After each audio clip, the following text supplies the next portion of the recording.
Benteng Willem II, atau Benteng Ungaran, adalah sebuah benteng peninggalan Belanda yang berada di Ungaran. Benteng Willem II Ungaran yang dibuat oleh Belanda serta didirikan pada tahun 1786. Benteng Willem II juga menjadi salah satu ikon kota Ungaran Kabupaten Semarang.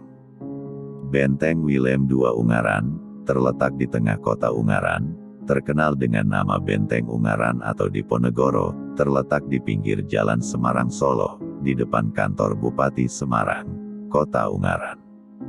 Benteng ini juga memainkan peran dalam sejarah Indonesia, karena di benteng ini Diponegoro dipenjara sambil menunggu diasingkan ke Makassar.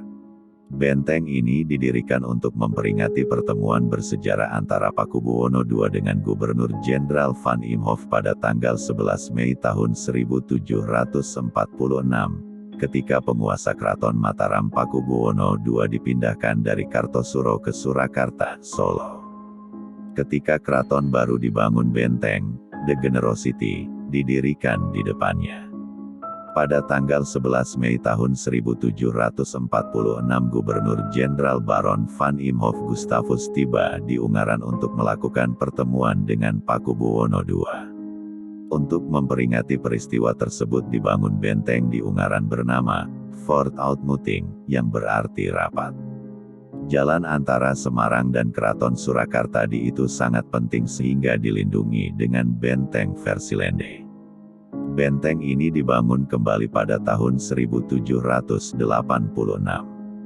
Pada tahun 1849, tanpa perlawanan benteng itu diserahkan ke Inggris karena Jawa waktu itu dikuasai Inggris.